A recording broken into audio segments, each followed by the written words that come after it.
Баршаларыңызға қайырлы күн. Бүгін сіздермен сметана крем, яғни қаймақтан крем дайындайтын боламыз.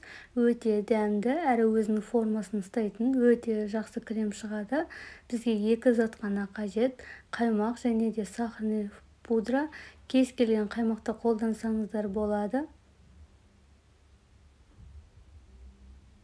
Рецепті описание бөлімінен қалдырып кеттім, содан көрсеңіздер болады.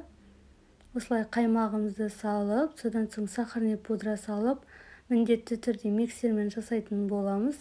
Ең азынан бастап миксерлейтін боласыздар. Бірден қатысына қойсаңыздар, қаймақтарыңыз керісінше сұйылып кетуі мүмкін. Сондықтан жай-жайдан қосасыздар. Осылай тоқтатпай 2-3 минут жайлап қосып миксерлейтін боласыздар. Сонда қаймақтарыңыз қоюланып, өте әдемі крем шығатын болады.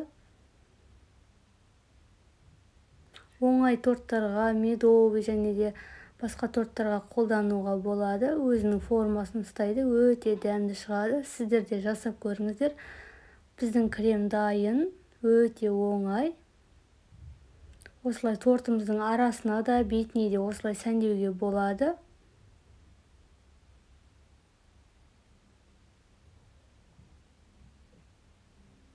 Осылай мен табада тортты пісіріп алып, осылай арасына және де бетін осылай сәндеп шықтым.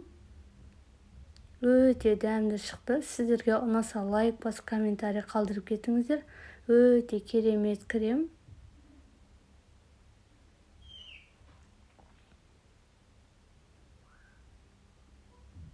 Торттың рецептін менің каналымнан көрсеңіздер болады.